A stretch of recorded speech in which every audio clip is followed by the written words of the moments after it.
Hello, I'm going to show you how to create a sample of the Hong Kong finish. So this is a type of binding finish that's used for heavier fabrics because it's slightly less bulky than just the regular bias bound finish. It's also slightly different because the way in which it's sewn is that you stitch in the ditch next to the bias binding and not onto the bias binding. And also on the reverse side, you haven't got another folded edge of bias binding, you've just got a raw edge here.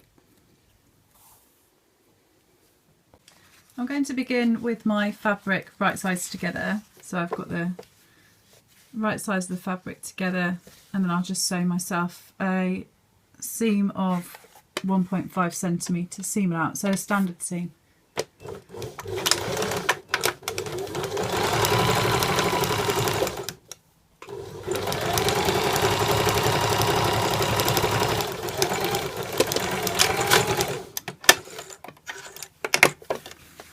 And now that's sewn, I'm going to press the seam allowance open, so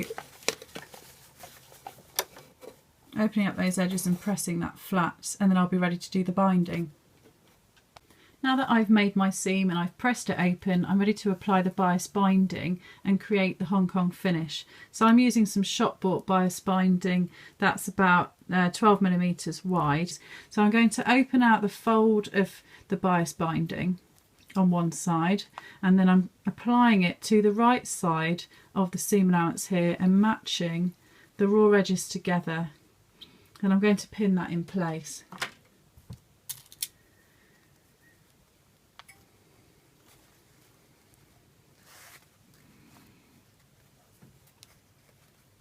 So matching the two raw edges of the bias tape and the seam allowance together, and just putting in some pins to hold those together.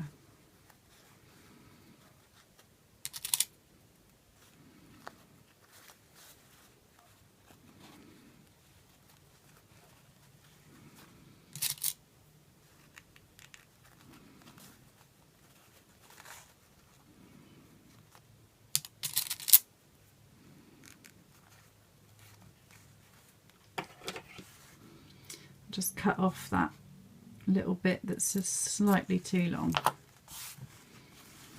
Okay, and now that's pinned on that side, I can go back to the sewing machine and I can stitch that in place.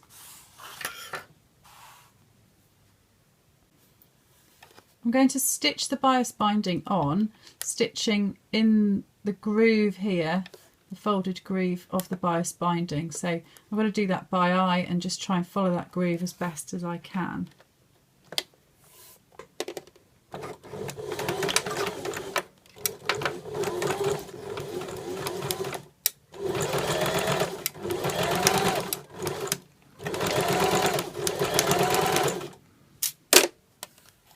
I'm taking the pins out as I come to them because I find when I'm sewing on the bias tape, going over the pins can create a little bump in my stitch line, which I don't really want, so I'm trying to be as accurate as possible.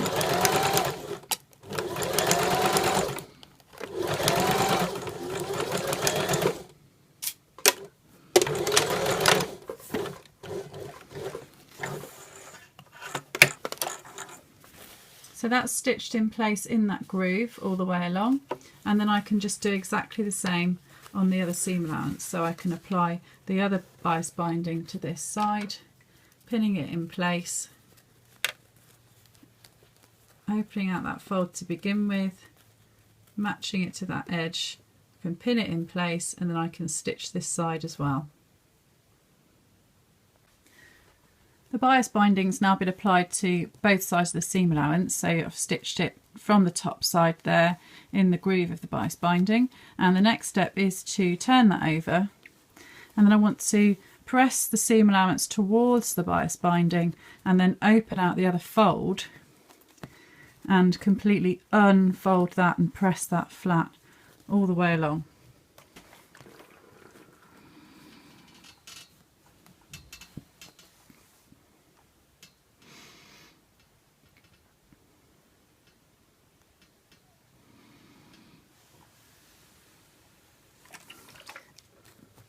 And then do the same on the other side.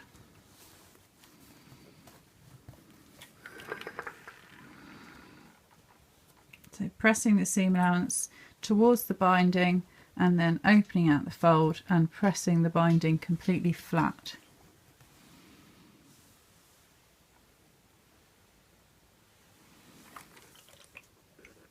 Then what's going to happen is I'm going to wrap the binding over the edge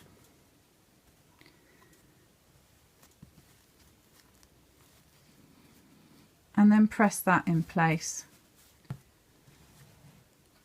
So on the Hong Kong finish, you end up with a raw edge of binding rather than a folded edge as you do on the other techniques of binding.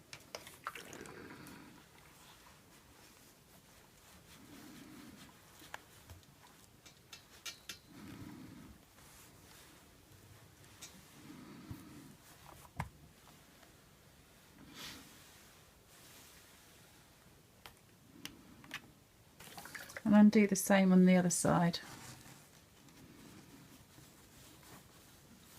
So I'm going to fold that over the edge there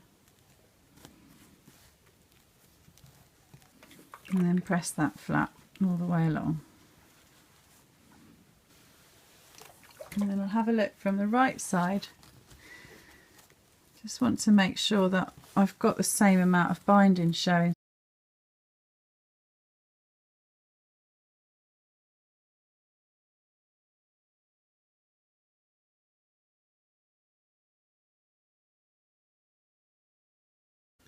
I'm going to stitch in the ditch, that is stitching in the groove here, so not stitching on the binding but stitching on the fabric, and it will go through and pick up the binding on the underside.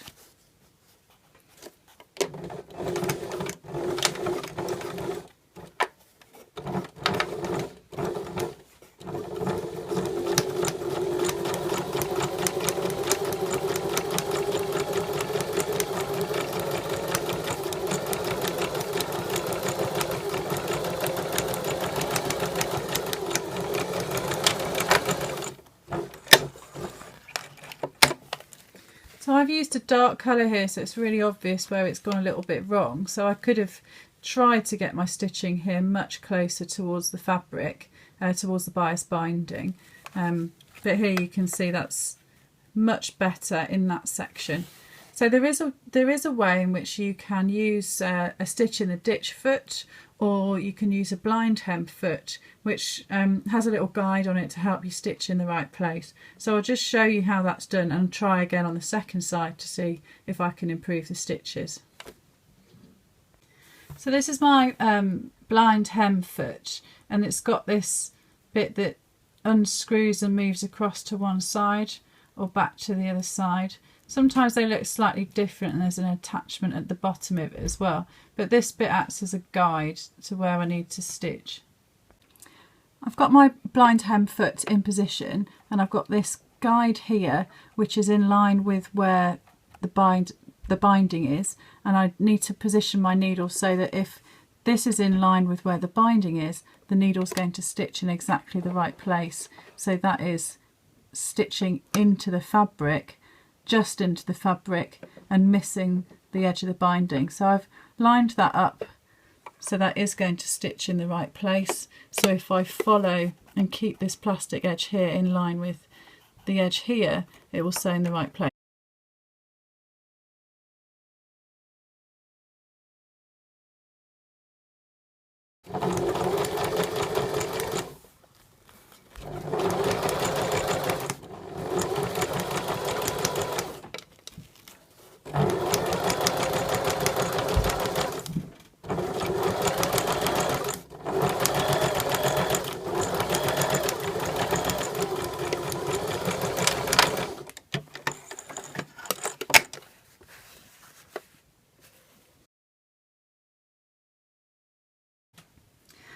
The final stage is to just trim away if you've got too much excess fabric on the other side. On this case there's not so much because I use quite a narrow bias binding to begin with, so I can just leave that on. If you find you have got quite a lot there, you can just turn it up, turn it back on itself that way, so you just reveal the binding and then snip from that side. It's a lot easier to do it that way, then you can make sure you're not cutting through the fabric or through the seam that you've just made.